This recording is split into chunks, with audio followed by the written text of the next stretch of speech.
No me hace caso. ¿Cuál? Solo hay uno.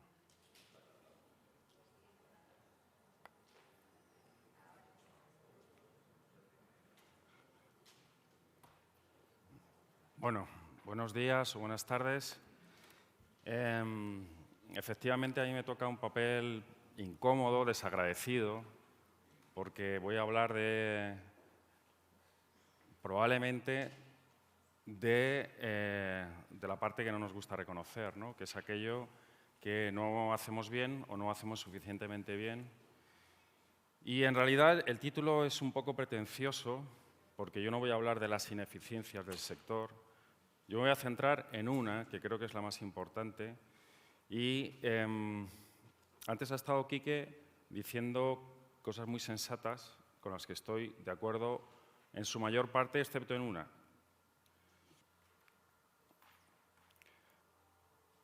Yo creo que el mayor problema estructural de nuestro sector es el exceso de novedades. Y que ese problema genera muchas cosas que no son deseables. La vida de los libros en las librerías pues es cada vez más corta, más breve, porque una novedad hecha a otra que ha llegado hace poco. Necesariamente este sistema lo que está generando es un movimiento de libros, por tanto, de evolución. Y el coste cultural, económico, ambiental y en tiempo de trabajo improductivo para todos los sectores del sector, es muy alto. Entonces, he tratado de ponerle números a esta situación. Datos de la Federación de Gremios de Editores de España. Ejemplares producidos y vendidos. Esta línea superior son los ejemplares que producen los editores en España. La línea intermedia son los ejemplares vendidos y la diferencia entre las dos es esta línea de abajo. Como vemos, hay una diferencia que se mantiene bastante estable, excepto en el último año en el que hay datos, porque los datos del 21 todavía no están disponibles. En 2020 se reduce de una forma muy clara la diferencia entre ejemplares editados y ejemplares vendidos. 2020 pues fue un año excepcional en muchos sentidos y, curiosamente, tuvo algunos efectos positivos, por ejemplo, ese, ¿no? La tirada media cada vez baja año tras año. La venta media por ejemplar baja año tras año. Pese a que cada vez hay más herramientas para hacer tiradas cortas, tanto en edición como en reedición. Es decir, hay herramientas para ajustar más. Sin embargo, el editar de más y las devoluciones que provoca es una constante, sigue. Por tanto, es un elemento estructural. ¿Qué quiere decir que es estructural? Que no depende de la coyuntura, sino que depende del diseño de nuestro modelo de negocio. El número de títulos publicados que reporta la propia Federación de Editores, vemos en papel, vemos que está bastante estable en 60.000 al año, excepto en 2020, que se publicó menos. Probablemente en 2021 la cifra habrá vuelto a 60.000 o incluso más, porque al ver que la coyuntura de ventas es favorable, pues puede ser que se haya editado más, no sería descartable. Sin embargo, en conversaciones con editores, con distribuidores, se suele decir que se edita menos. Los datos, desde luego, no dicen tal cosa. A falta de más datos, he ido a los datos de mi propia librería y he visto lo siguiente. Este es el ciclo de novedades, de ISBNs que yo no había tenido en la librería, que incluye novedades y, por ejemplo, encargos, que entran en mi librería a lo largo de los distintos meses del año y en distintos años. Vemos que el comportamiento es muy similar año tras año, con la excepción de la línea azul, que es el año 2020. En marzo me llegan pues igual la mitad de novedades que hubieran llegado de continuar todo el mes abierto, porque es que el día 15 cerramos. En abril estábamos cerrados, no entran novedades, y en mayo empiezan a entrar las novedades. A partir de junio, otra vez se repite el ciclo. Y al año siguiente, que es el 21, el comportamiento es idéntico y lo que va del 22 exactamente igual. Es decir, que ha habido una pausa en el confinamiento, pero lo hemos vuelto las andadas exactamente igual. No se ha aprovechado la pandemia para regular este modelo. Se ha pensado que había que volver a lo que se estaba haciendo. Entonces, el acumulado de los últimos 12 meses en mi librería, que yo supongo que esto es representativo para cualquier otra, es que más de 14.000 títulos, baja el acumulado en estos meses de pandemia y en cuanto ya empezamos a sumar el mes de marzo del 21 y quitamos el marzo del 20, los últimos 12 meses han vuelto al nivel conocido, incluso con la tendencia a más. Entonces, yo hablo por mí, pero insisto, supongo que vosotros como libreros y libreras vivís algo similar. Una cantidad de novedades tan alta, en mi caso, entra 1 de cada 4 libros nuevos. Somos una librería generalista, intentamos trabajar prácticamente todas las materias, pero aún así seleccionamos. Pero entran 15.000 novedades, que entre 300 días de venta son 50 novedades al año, lo cual es una barbaridad. Al día, perdón. Lo cual considero que es un exceso porque acorta la vida de los libros en la librería, dificulta que sepamos lo que tenemos. La selección, por tanto, es imprescindible. Quique lo decía muy claramente. Hay que seleccionar, pero claro, es que seleccionar es muy complicado cuando el distribuidor y el editor no te ayuda, porque lo que intenta es que lo compres todo, porque considera que todo es bueno.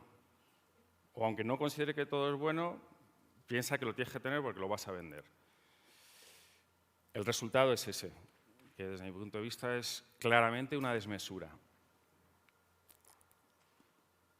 Pero a lo mejor es que yo soy raro y lo hago muy mal y lo que pasa en mi librería no es representativo. Entonces he dicho, bueno, vamos a ver qué nos dice LibriRed. Entonces, amablemente, los responsables de CEGAL y de LibriRed pues, han preparado una aplicación para poder disponer de datos. De todos los datos que me han ofrecido, pues yo he seleccionado algunos, ¿no?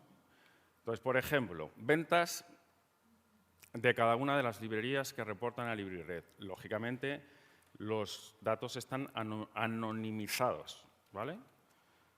Y tenemos los datos de varios años. Y también tenemos el dato de inventario medio de cada una de las librerías. Pues ya está, cruzamos las dos cosas y obtenemos la rotación.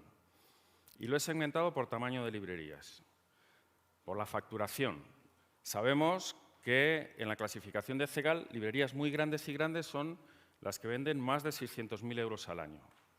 Las medianas son las que venden entre 300 y 600.000 euros. Las pequeñas son entre 300.000 y 150.000 y por debajo de 150.000 las llamamos muy pequeñas. He incluido el total, que es la mediana, que por si alguien faltó a clase ese día, no es la media. La mediana es el valor que deja por encima la mitad y por debajo la otra mitad, que en este caso es más representativo que la media, que puede generar distorsiones.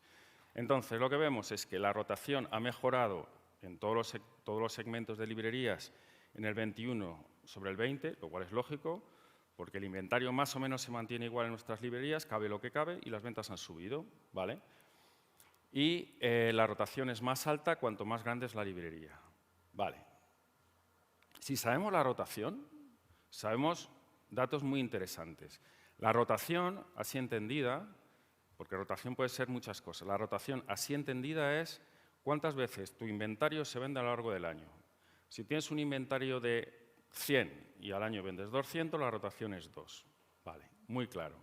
Pero nos da otro dato también muy interesante. Nos dice cuál es el tiempo medio en el que tardamos en vender cada libro. Entonces, una rotación de 2 dice que tardamos 6 meses en vender cada libro. Esto es una media y, por lo tanto, hay libros que se venden al día siguiente de llegar y otros no se venden nunca. Pero esto es una media. Entonces, ese dato de cuánto tardamos de media en vender un libro también nos está indicando cuánto tiempo le tenemos que dar de presencia en nuestra librería a un libro. Porque si lo devolvemos antes de que haya cumplido la media, no le estamos dando oportunidad a que llegue a venderse como cualquier otro. Y no sé cuántos de vosotros y vosotras aguantáis como norma al menos 6 meses los libros en la librería. Pero es difícil, con el flujo de novedades que entran es muy difícil, realmente muy complicado. Con esta paradoja, que acortar la presencia en la librería de un libro no aumenta la rotación. Lo que aumenta es la devolución. Entonces, hay algo aquí que no encaja. No está bien diseñado el modelo, al menos para las librerías. Estamos yendo más rápido de lo que la situación quiere, a un ritmo acelerado.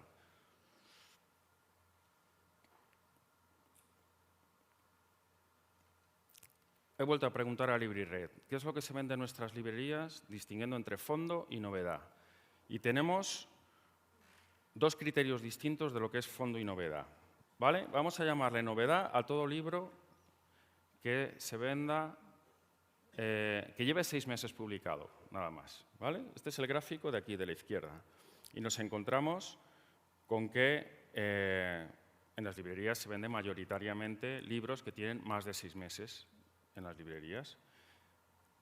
En el año 20 sube el porcentaje de libros, llamémoslo, de fondo o de este tipo de fondo, ¿vale? Pero en cuanto vuelve otra vez el ciclo, la cuota de libro reciente, libro nuevo, novedad, empieza a subir. Si pasamos el criterio a no 6 meses, sino un año, pues vemos que el comportamiento es similar, pero ya estamos hablando de un 60, un 60 y tantos % de fondo frente a novedad. Sabemos que muchos de los proveedores venden más novedad que fondo, pero a lo mejor eso quiere decir que nuestras librerías trabajan especialmente bien el fondo o confiamos en la presencia del fondo y le damos más espacio y probablemente sea una característica que nos diferencia de otros canales de venta.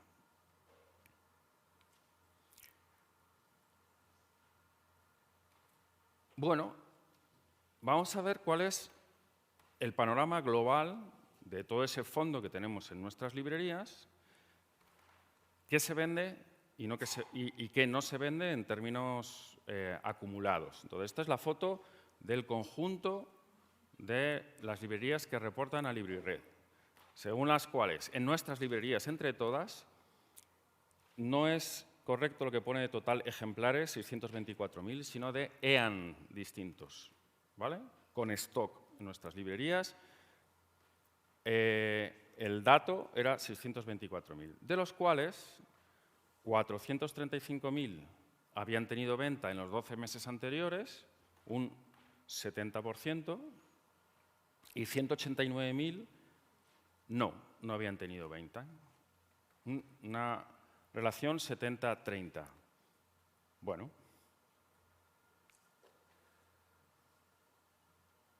Pero si empezamos a ver ya no si se vende o no, sino cuántas veces se vende, nos encontramos con que hay un 30% con stock que no se vende en un año, ya lo hemos visto, pero de los que se venden, el 86% venden menos de 50 ejemplares al año. Y menos del 0,1 se vende más de 3.000 ejemplares al año. ¿Vale? O sea, esta es la foto. Vendemos de muy poquitos títulos, vendemos mucho, y de la mayor parte de títulos vendemos muy poco.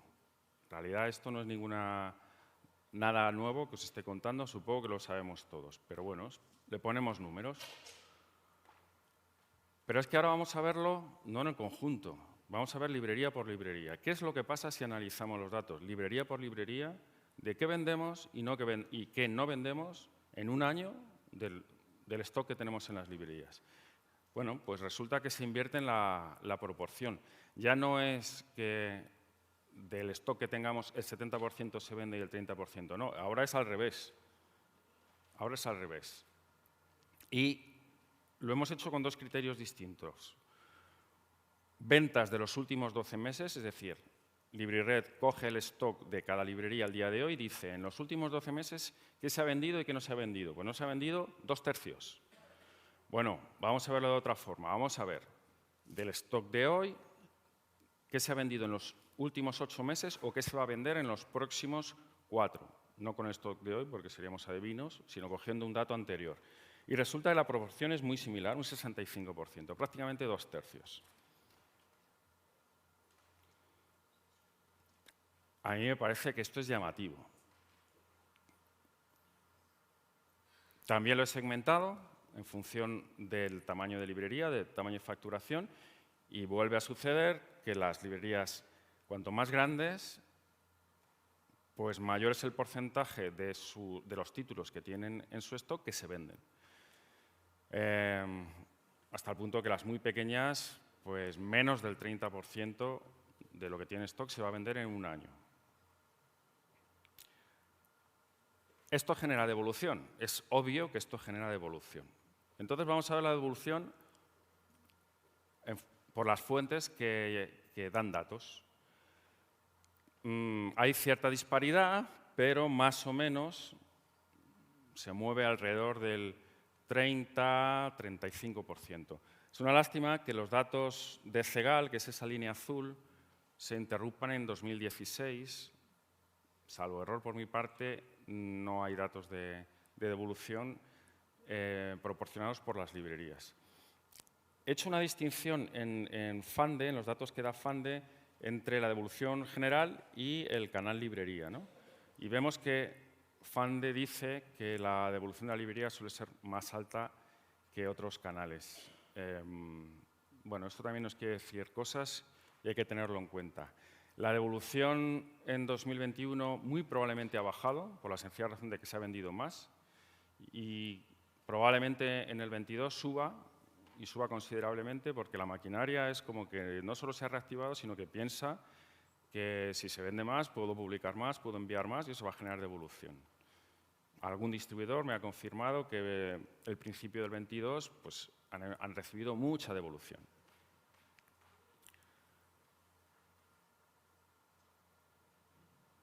No, esto era así. Vale, he dicho también, voy a ver ese porcentaje de libros con stock que se vende y no se vende en un año, lo voy a mirar a lo largo del tiempo, a ver si saco alguna tendencia. Como LibriRed tiene un histórico más corto, pues he ido a los datos de mi librería. Y entonces he visto que la línea naranja, que es los libros que no se venden en un año, o sea, títulos que pasan por mi librería en un año, ¿cuántos no se han vendido ninguno de todos esos? Tiende a crecer. No sé vosotros, pero para mí los años de la crisis y la postcrisis pues, fueron de una disminución de las ventas suave, unos años más suave, otros menos suave, pero progresivamente. Pero como el número de novedades seguía siendo el mismo, entonces el número de libros que entraba en mi librería seguía siendo el mismo, pues cada vez había un porcentaje de libros que no se vendían mayor. Y esa tendencia baja en el 20 y en el 21, por las razones que ya hemos hablado, ¿no? El porcentaje de títulos que se venden una vez al año es bastante estable.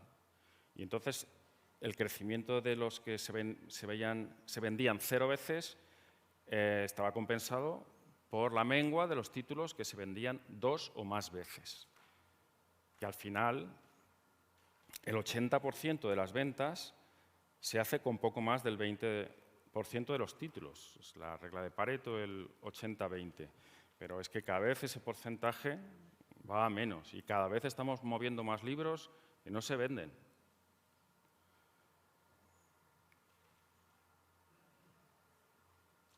Número de títulos y ejemplares vendidos. Pues el número de títulos es que se mantiene uniforme y en mi caso, pues el número de ejemplares vendidos han ido bajando con una recuperación en el 21 y un momento en el 22. Entonces, estamos para vender lo mismo, estoy trabajando mucho más, estoy moviendo mucho más, pasan muchos más títulos por mi librería que no dejan ningún resultado positivo. La venta media, entonces, también va a menguar. Parto de una suposición y es que lo que me pasa a mí es representativo de más librerías. También dije, ¿Vale? Vamos a ver si hay una relación clara entre el porcentaje de libros que no se venden en un año y la devolución en mi librería. Y creo que es bastante evidente que esta relación existe, una correlación muy fuerte. He puesto los datos año a año hasta el año 21, he incorporado los últimos meses para ver cuál era la tendencia, el comportamiento. De momento, el número de libros que se venden 0 veces empieza a subir, la devolución todavía no, porque tiene un decalaje, pero subirá.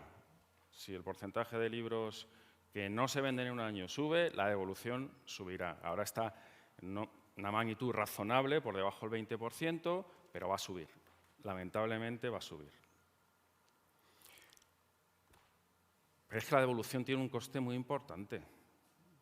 Es un mecanismo de corrección que se ha convertido en un elemento estructural y un argumento de que te metan los libros, porque como al final los puedes devolver, y me da igual que sean en firme o en depósito, eso es hacernos trampas al solitario. Si un libro se mueve, ida y vuelta, da igual que sea en firme o en depósito. Consume el mismo tiempo de trabajo, consume los mismos recursos del distribuidor y del librero y contamina exactamente igual.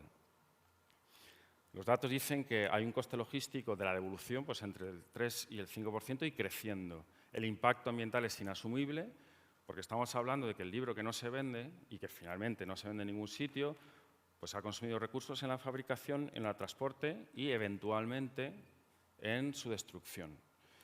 Entonces, creo que es legítimo hacerse una pregunta, ¿no? ¿A quién favorecen las devoluciones? Al transportista. Pero teniendo en cuenta que hay gente muy inteligente, con mucha información y que sabe hacer bien su trabajo en nuestro sector, las empresas más grandes sobre todo, ¿por qué permiten que esto sea así? Pues porque han llegado a la conclusión de que les sale a cuenta. Ahora, la cuestión es, ¿podemos permitirnos seguir con este modelo basado en el flujo imparable de novedades con el resultado de alto porcentaje de invendidos y de devolución? Pues muchos de los aquí presentes dirán que sí. Y yo creo que no nos podemos permitir este modelo. ¿Por qué? Por los problemas ambientales. No por el caos climático, que es algo que las últimas encuestas dicen que el 80% de los españoles está seriamente preocupado por el tema climático. Pero también dicen que un porcentaje pequeño está dispuesto a hacer cambios para contribuir a disminuir nuestro impacto ambiental. Es decir, seguimos pensando que hay que mejorar el comportamiento ambiental, pero que todo siga igual. Y eso no es posible, sencillamente no es posible. Pero no vamos a cambiar por el tema climático. Tampoco vamos a cambiar por la pérdida masiva de biodiversidad, pese a que es una catástrofe. Tampoco por la contaminación generalizada y la degradación de los ecosistemas. Sin embargo, creo que sí que vamos a cambiar por el agotamiento de los recursos. Lo malo es que no somos conscientes de que los recursos se agotan. ¿Por qué se agotan? Por una cosa muy sencilla. Porque vivimos en un planeta finito los recursos son finitos. Y por tanto, llega un momento en que un recurso puede agotarse. Y de hecho es lo que está pasando. Entonces, la energía es clave. Creo que cuando en otros congresos me disteis la oportunidad de meteros unas charlas tan horribles como la de hoy y os hablé de la energía, como que a mayor parte de la gente le sonó a chino. Pero estoy casi seguro de que al día de hoy la conciencia de que hay una crisis energética es mayor, ¿verdad que sí? Bueno, la economía depende de la energía absolutamente. Sin energía no hay economía. Me da igual la tecnología que tengamos, me da igual el ingenio humano y la creatividad, me da igual todo. La energía es la capacidad de producir un determinado trabajo. Sin energía no hay economía. Con menos energía, menos economía. Es tan sencillo como eso. La relación entre el Producto Interior Bruto y la energía es directa, como muestra este gráfico.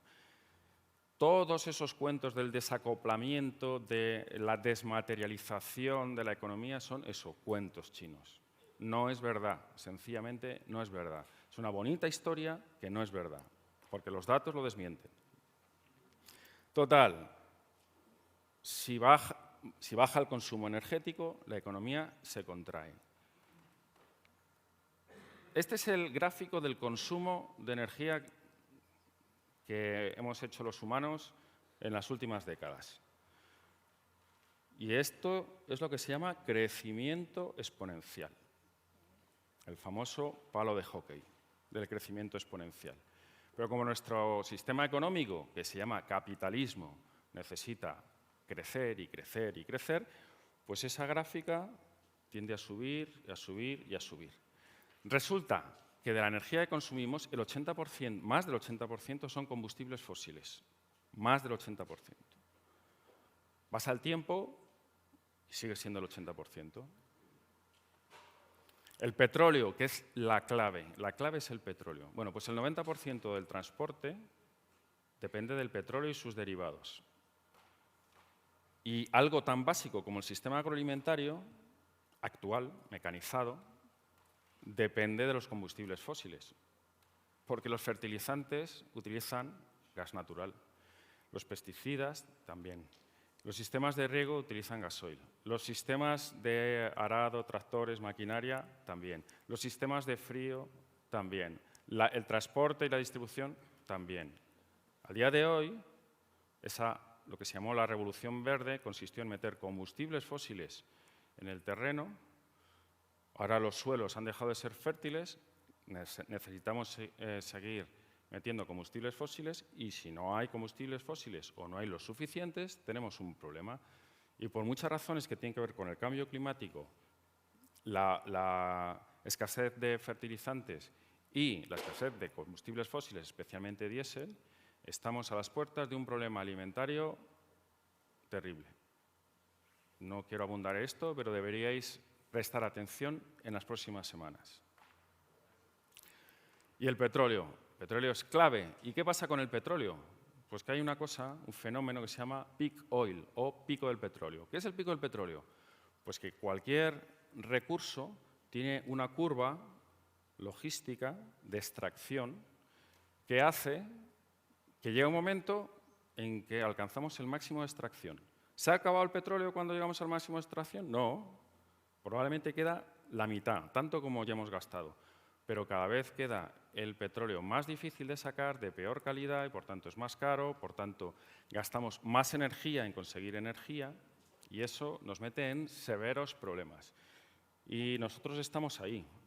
Pese a todos los esfuerzos por recuperar la producción de antes de la pandemia, no se está logrando. Y ya la Agencia Internacional de la Energía lleva un tiempo advirtiendo, señores, hay serios problemas. No solo con el petróleo, también con el gas natural. Se está volviendo a utilizar el carbón, que ya sabemos que genera cambio climático. Es decir, tenemos un problema serio. Una de las consecuencias es que al tener problemas de suministro de petróleo, pues el precio sube. Entonces, el discurso que nos han contado es que la culpa la tiene la pandemia y ahora la tiene la guerra y luego la tendrá no sé quién. Pero si vemos el gráfico del precio, lleva 2 años subiendo la cotización y la guerra es aquí. ¿Qué genera la guerra? Una convulsión, para arriba y para abajo, pero sigue la misma tendencia de subida que llevaba, ¿eh? Es decir, que el problema es fundamental, no es coyuntural. Es un problema de que los recursos empiezan a agotarse. Y dentro del petróleo, algo esencial es el diésel, porque es lo que mueve la maquinaria, lo que mueve la minería, lo que mueve el transporte, lo que mueve la globalización. Y el diésel no se puede conseguir de todos los tipos de petróleo. Habréis oído hablar del fracking. El fracking es un petróleo ligero y su cadena de hidrocarburos no permite obtener diésel. Entonces hay un problema muy serio con restricciones en muchos países, no todos países pobres, que decimos, bueno, no, en Reino Unido y en Estados Unidos hay problemas de suministro de diésel y la situación tiende a agravarse. Nuestro sector del libro mueve libros a través de transporte por carretera, es decir, de diésel, con lo cual esto nos afecta. Y es probable que en breve se empiece a hablar de racionamiento. Ya hay países tampoco sospechosos de estar poco avanzados como Alemania, que están en el nivel 2 de alerta energética. Es decir, el problema de la energía es muy serio. Como no tenemos lo que podríamos llamar alfabetización energética, hemos ignorado todo esto sin ningún problema. Y ahí me toca el decir, tengámoslo en cuenta, porque nos va a afectar. Nos está afectando ya, pero nos va a afectar bastante más. Perdón. Bueno, pero hay renovables, ¿no? No hay problema porque hay renovables. Bueno, resulta que las renovables tienen severas limitaciones, muchas limitaciones. Necesitan abundantes minerales y energía de combustibles fósiles para construirse. Cualquier sistema de captación de energía que llamamos renovable tiene una vida de 20 años. A los 20 años la tiras y tienes que volver a construir otro. Todo se hace con combustibles fósiles y con minerales. Aquí está la diferencia entre los minerales que necesitan fuentes como la eólica contra los minerales que necesitan energía obtenida a través del carbón o del gas natural. Es decir, es cualquier cosa menos inmaterial. De renovables solo tienen el sol o solo tiene el viento. Lo que nos hace falta para que nos proporcione energía no tiene nada de renovable. Pero es que además son intermitentes. Tienen muy baja densidad energética comparada con los combustibles fósiles y tienen muy baja tasa de retorno energético. Es decir, con el petróleo, para obtener 100, tú gastas 1 de energía. ¿Vale? Maravilloso. Bueno, eso era antes, ya estamos por 15, porque la tasa del petróleo está bajando mucho. Con las renovables esa tasa es mucho más baja. Necesitamos gastar mucho para obtener lo mismo. Y entonces el problema nos lleva a entender que el mundo con combustibles fósiles es muy distinto a cómo va a ser el mundo sin combustibles fósiles. Y eso es lo que no queremos aceptar o nos cuesta mucho aceptar. Lo que os decía al principio, la gente entiende el problema del cambio climático, pero no quiere cambiar nada en su vida, porque piensa que algo inventarán o que lo resuelvan ellos, los que lo tengan que resolver. Bueno, pues no. Si no cambiamos la forma en la que vivimos y que hacemos las cosas, con renovables esto no funciona. No funciona.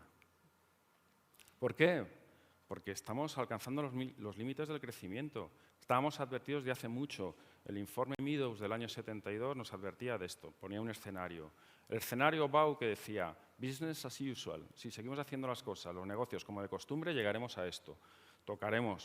Nos acercaremos a varios límites de una forma bastante simultánea en el tiempo, que es alrededor de ahora, y no hay buenas noticias si no cambiamos.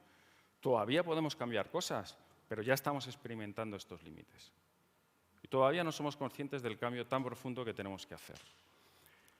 Entramos en una época que es la época del descenso energético. Cada vez vamos a tener menos energía. Y esto no son necesariamente malas noticias. Son malas noticias si nos aferramos al modelo que tenemos. Porque la economía va a ir a menos también. Y eso tampoco tiene por qué ser malas noticias. Todo depende de que conservemos aquello que es valioso, ¿no? Hay dos opciones. Asumir la situación y decrecer voluntariamente. Vamos a ver, como nuestra economía va a tener que ser más pequeña, vamos a ver de qué podemos prescindir y vamos a ver qué es lo que tenemos que conservar porque es esencial para nuestra calidad de vida. La otra opción es la huida hacia adelante. Negar el problema, hablar de tecnología, fondos europeos de resiliencia, digitalización y sostenibilidad, ¿vale? Pero es una huida hacia adelante. Entonces, ¿qué hacer? Pues tenemos que ver qué es lo que gasta energía, qué es lo que gasta mucha energía. Y la complejidad gasta mucha energía, la velocidad gasta mucha energía, la distancia gasta mucha energía. Entonces, lo que tenemos que hacer es ser más simples. Hay que reducir las ineficiencias, el derroche, los residuos.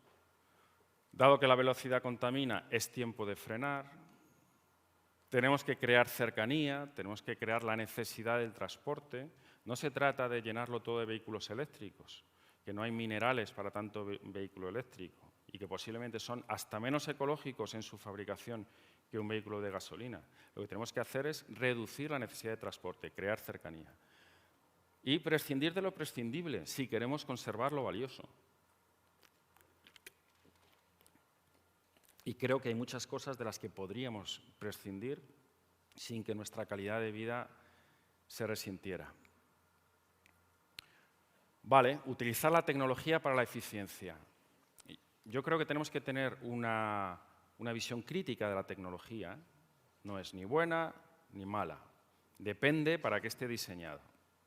Entonces, hay tecnologías que nos pueden permitir ser más eficientes. Pero hay un riesgo. Como os decía, la complejidad consume muchos recursos. Y, por tanto, tenemos que tener cuidado de no meternos en una vía de cada vez mayor complejidad y que no sepamos luego hacer nuestro trabajo sin toda esa tecnología. La tecnología, en su justa dosis, nos puede ayudar.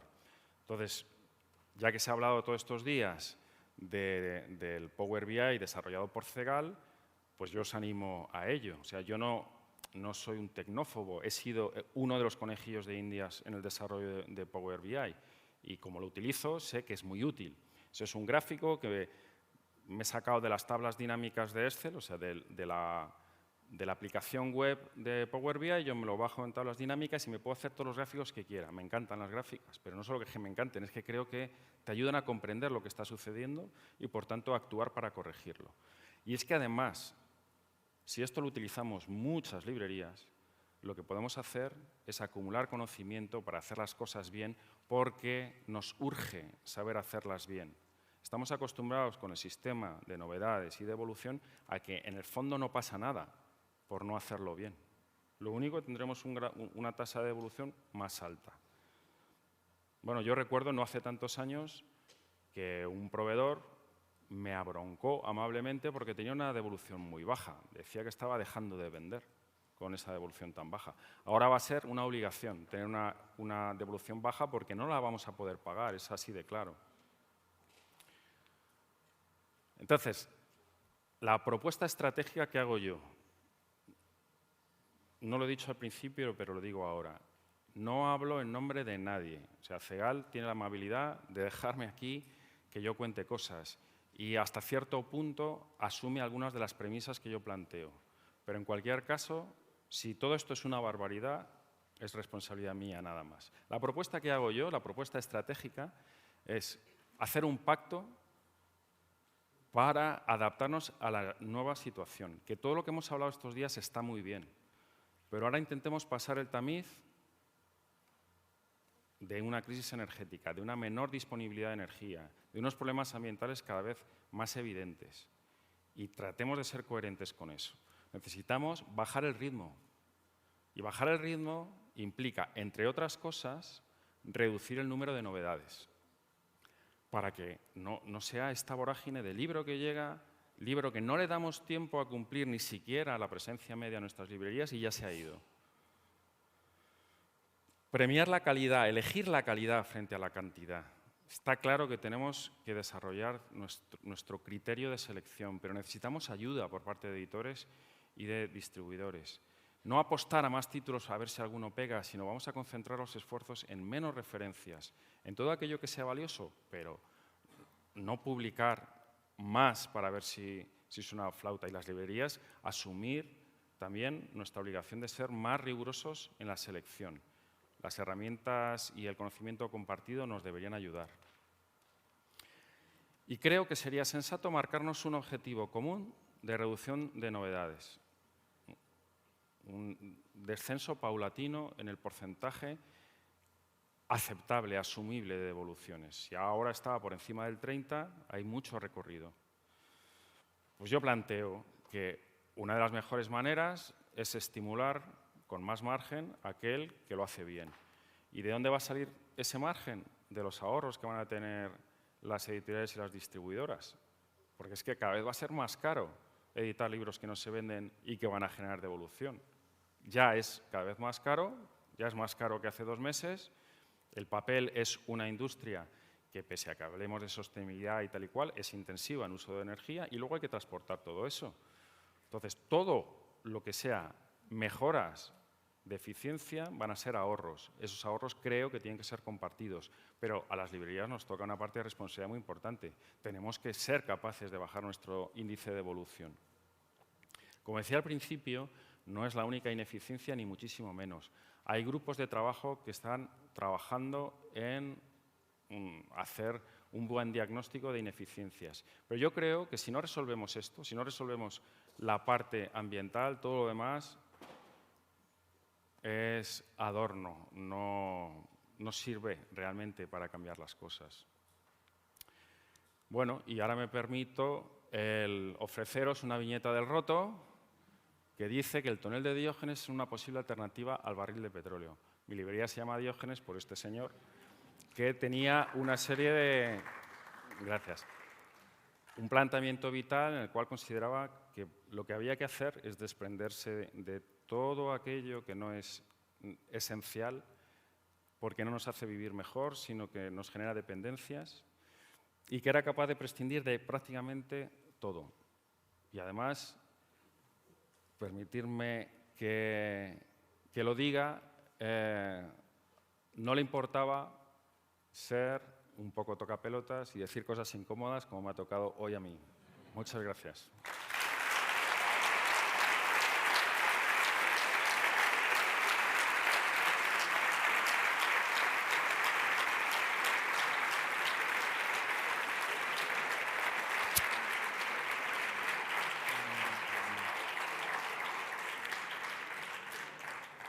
Bueno, he ido más rápido del tiempo que se supone que tenía, porque suponía que ahora podía haber preguntas o agresiones o cualquier reacción.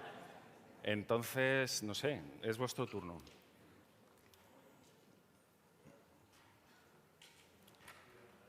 Sí, yo creo que sí, ¿no? Un micrófono para Pepe. Perdonad, os ha quitado el micrófono un distribuidor, pero que voy a hablar en nombre de Fande, soy Antonio Castillo. Quería transmitirte, Juanmi, que desde los distribuidores estamos totalmente de acuerdo en que, y además estamos haciendo trabajos en este sentido, que estamos a favor de mejorar todas las ineficiencias que has descrito, que además en muchos congresos de libreros, y yo he participado en algunos del año 93, nos repetimos una y otra vez con algunas de estas ineficiencias y lo cierto es que no hemos sido nunca capaces de mejorarlas. El tema de las novedades ya lo hablábamos en el Congreso de Libreros de Cádiz con 25.000 novedades al año publicadas. O sea que seguimos, es un reto que lo tenemos claro pero que no hemos sido capaces de mejorar. Lo único que quería transmitiros es que desde FANDE, de las asociaciones que están en FANDE, tanto UNDE como ADILE, nosotros estamos totalmente involucrados en mejorar esas ineficiencias, de participar y de proponer elementos y soluciones, si no completas, parciales, a algunos de los problemas que estás planteando, sobre todo los de transporte, de embalaje, medioambientales, pero que solamente tienen una forma de poder tener éxito, que sean las librerías las que asuman participar en eso, no tiene ningún sentido si solamente los proponemos los distribuidores y las librerías no acogen. O sea, tiene que ser una decisión en común de las dos, de los dos sectores y que beneficie a ambos por igual. Y aquí hago también un pequeño matiz. Uno de los grandes defectos que estamos cayendo todos como sector es en lo que antes criticábamos de la inmediatez de Amazon de recibir un libro en una hora. ¿Quién de aquí no ha caído ya en el error de echarnos la bronca a los distribuidores porque no hemos entregado un libro en 24 horas, que lo pedí ayer a las 4 de la tarde y a las 9 de la mañana no estaba? Esa presión la estamos recibiendo todos los días los distribuidores y nos estamos todos pensando que somos el cliente de Amazon que quiere recibir en una hora porque recibís la presión de vuestro cliente que lo quiere recibir en 24 horas. Y tenemos que romper también parte de ese esquema mental porque estamos alimentando a la bestia, como tú antes decías. Pero lo único que quería transmitiros es que desde los distribuidores, por supuesto que queremos participar en eso y tenemos propuestas que queremos compartir con vosotros. Pues gracias, Antonio. Estoy de acuerdo con lo que dices y creo que la disponibilidad de CEGAL para sentarse a hablar es clara Y me gustaría pensar que también las librerías a título particular están por la labor. Pero bueno, supongo que ahora podéis expresar lo que queráis. Pepe, ¿tú habías pedido...? Juanmi, ¿qué piensas tú? ¿Cuál es el por qué no se evita el transporte del aire? Que sobre todo uno de los grupos editoriales en España transporta una cantidad de aire diariamente increíble. Eso provoca un montón de residuos, de cartones, una caja para un libro. Y estás recibiendo 6 cajas que caben perfectamente en la mitad de una de ellas los 6 libros. ¿Por qué esa ineficiencia? ¿Qué puede estar provocando esa necesidad de transportar aire? Porque cuando un distribuidor hace lo mismo, ajusta. Normalmente los distribuidores tipo DL, AZ, compañía, Noya y tal, suelen ajustar muy bien los libros en las cajas. Evidentemente, debe de haber algún secreto que yo no entiendo. ¿Cuál es el interés en transportar aire? Pues mira, Pepe, cuando ya había hecho la ponencia, dije, voy a ver qué conté en el Congreso de Málaga para no repetirme. Y ya hablé de estas cosas. ¿Y sabes lo que te voy a responder? Que no te voy a responder, porque me parece secundario.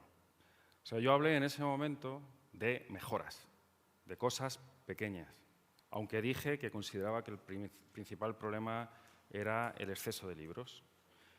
Ahora me parece que o nos centramos en el problema principal, que es este, desde mi punto de vista es este, o no vamos a resolver nada. Todo lo demás hay que arreglarlo, pero se va a arreglar por la fuerza de los hechos, o sea, porque no va a haber más remedio que hacerlo, ¿no? Pero creo que donde tenemos que poner los esfuerzos es en cambiar el modelo del comercio del libro en España.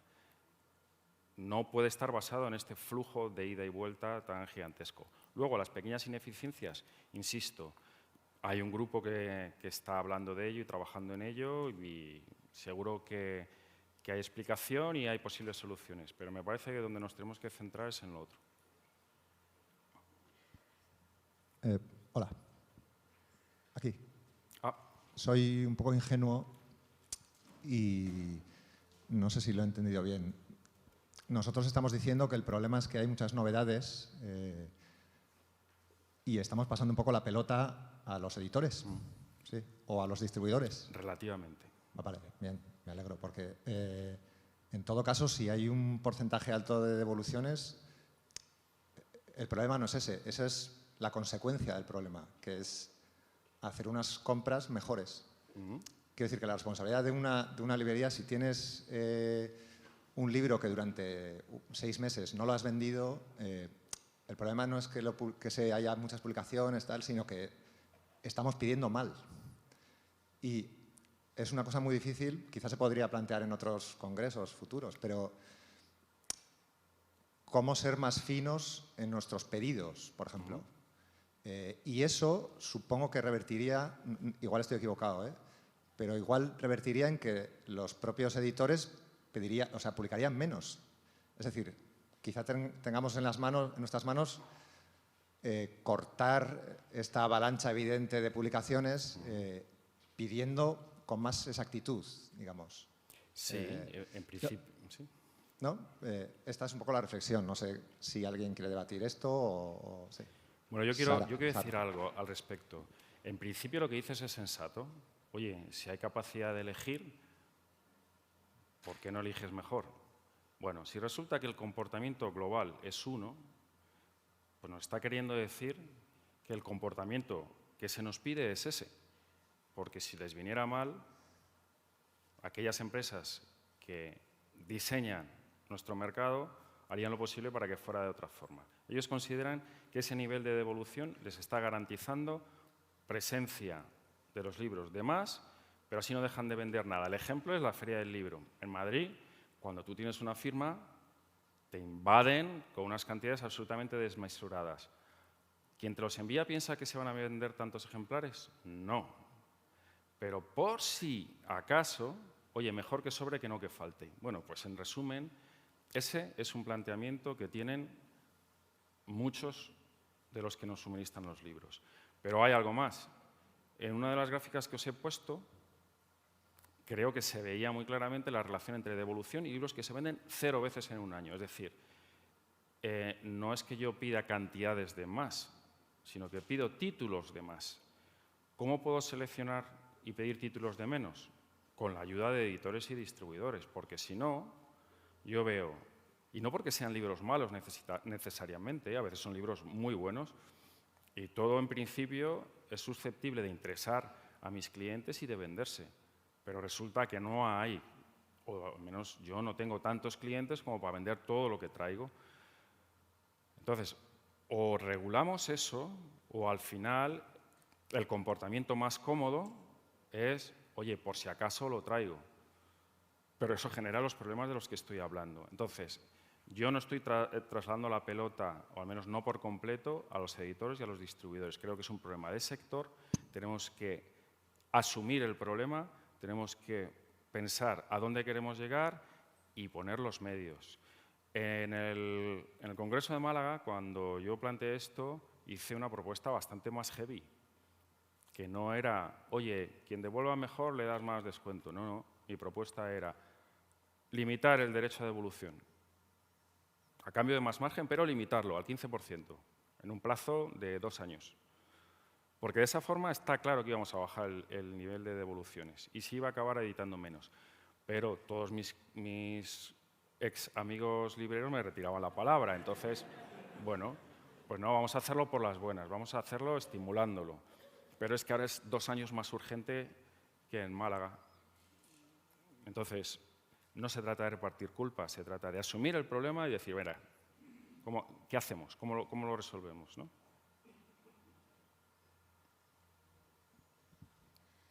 Juanmi, gracias por abrirnos un poquito más los ojos. Se me ocurren 2 cosas o 2 dudas que tengo. Me parece muy interesante que la distribución, igual es una barbaridad lo que digo, pero me parece que unificando distribuidores y unificando ese esfuerzo de transporte también podríamos avanzar en algo, aparte de contablemente, por supuesto.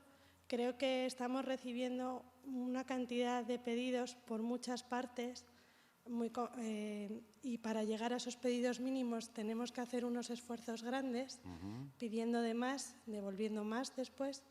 Y a lo mejor lanzo una idea, igual que los libreros y las libreras tenemos todos tus libros, que es un gran portal en el que estamos todas representadas, cada una en nuestra especificidad. Yo creo que lanzo un llamamiento a las distribuidoras a que unifiquen un poco sus procesos, unifiquen sus logísticas con sus especificidades, pero creo que eso mejoraría mucho el trabajo y creo que seríamos más eficientes. Y luego, desde luego, que está en nuestra mano seleccionar, pero seleccionar entre 50 no es lo mismo que seleccionar entre 20.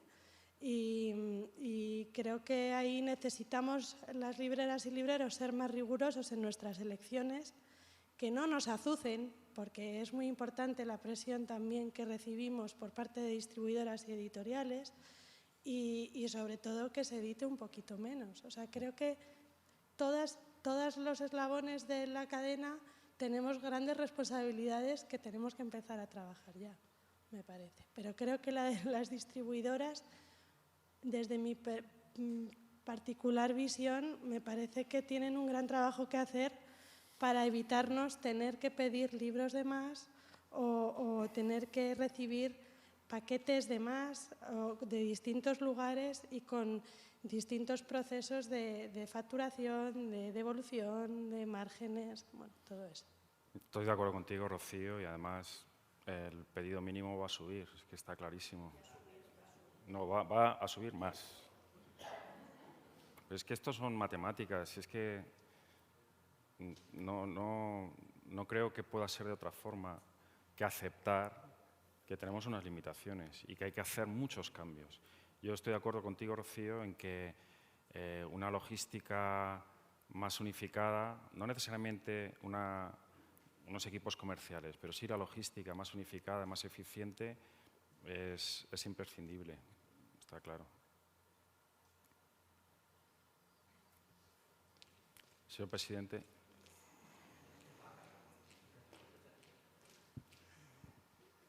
Muchas gracias, Juanmi. Me encanta porque el otro día cuando presentábamos el congreso en la Biblioteca Regional, no sé si estabas, Sí. estuviste, ¿te acuerdas de la primera ponencia? Sí. ¿Te acuerdas de qué era la relación? O sea, la primera ponencia que tuvo, el primer congreso de libreros hace 55 años, Sí, hablaba sí. de las relaciones entre los libreros y los editores. Y la demanda que tenían los libreros es que se les tratara de una manera cualitativa y no cuantitativa. O sea, fíjate, o sea, empezamos ahí Y ahí estamos, ahí seguimos. y hoy hemos terminado aquí, pasando además por muchos congresos en los que tú y yo hemos intervenido y hemos hecho de esta demanda casi un mantra que repetimos continuamente.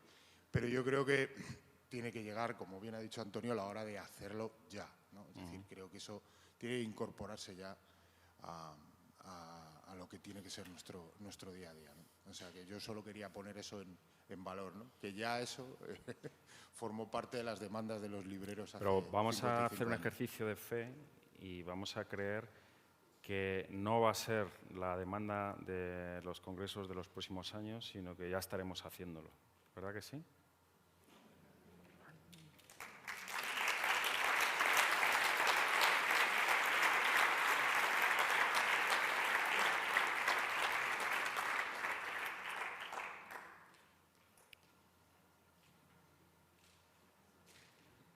Bueno, yo te escuché en el Congreso de Málaga y me hice amiga tuya, aunque no nos hemos vuelto a ver hasta hoy. No soy de tus ex amigas, soy amiga.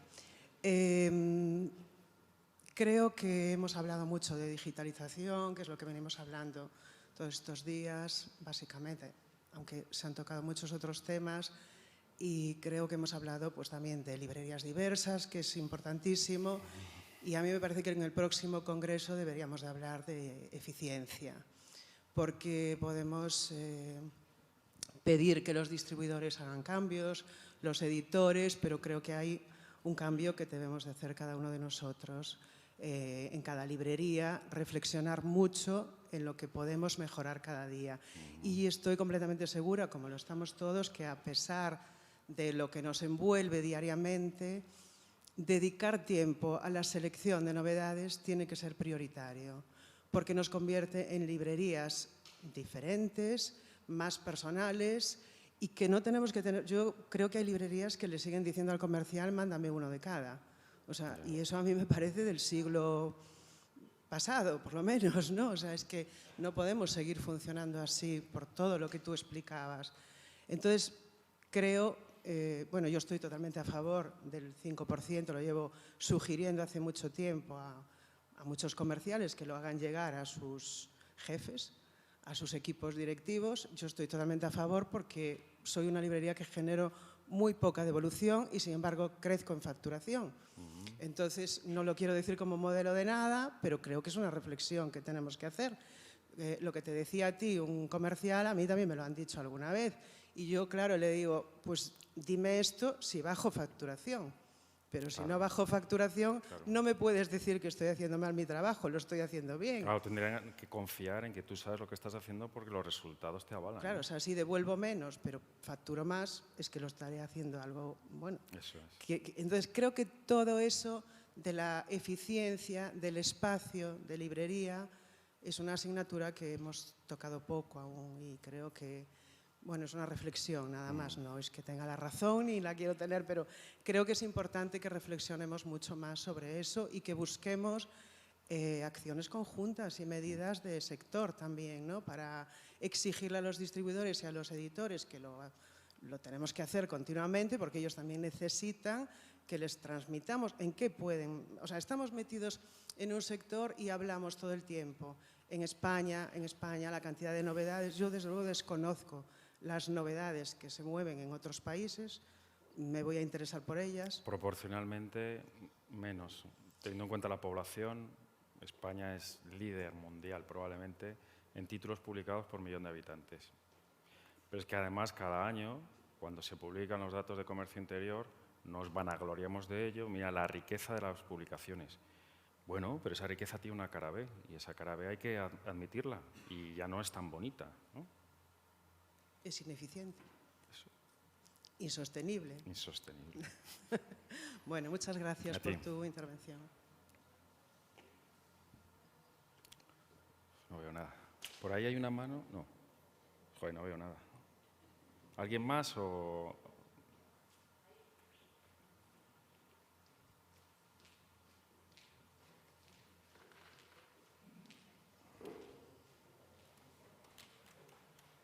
Bueno, muchas gracias, Juanmi, por todo esto. Y también estoy muy de acuerdo con lo que ha dicho la compañera anterior, esta librera. Yo creo que tenemos que empezar por nosotros mismos y después exigir a los demás. Yo creo que lo podemos hacer.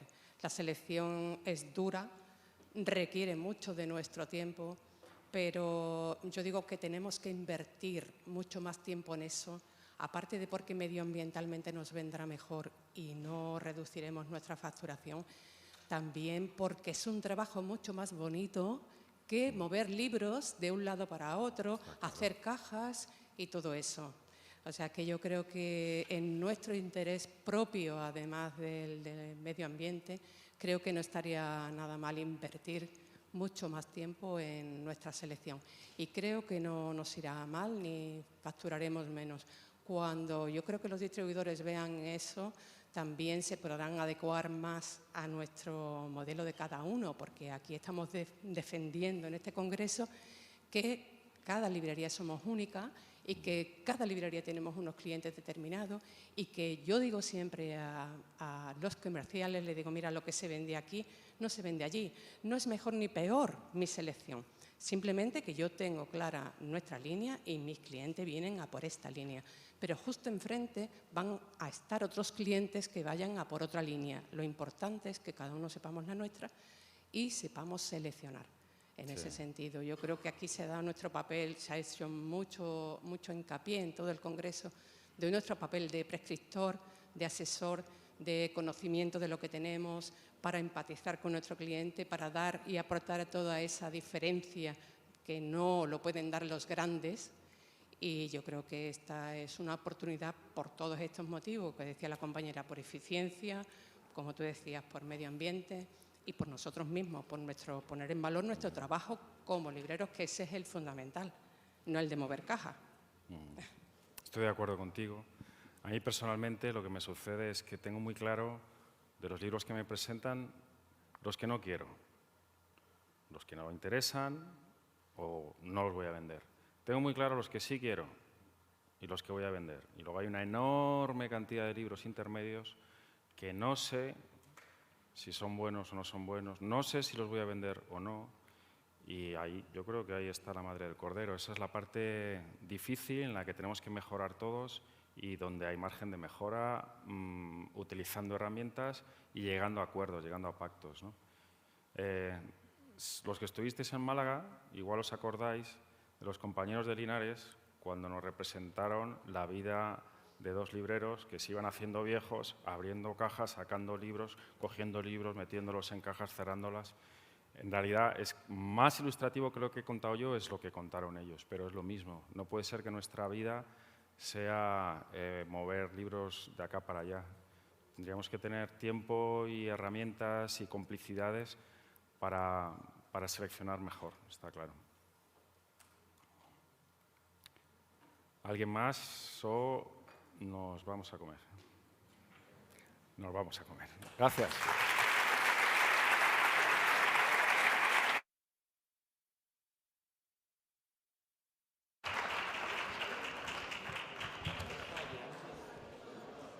Pues a comer os vais o nos vamos. Os recuerdo los talleres de por la tarde.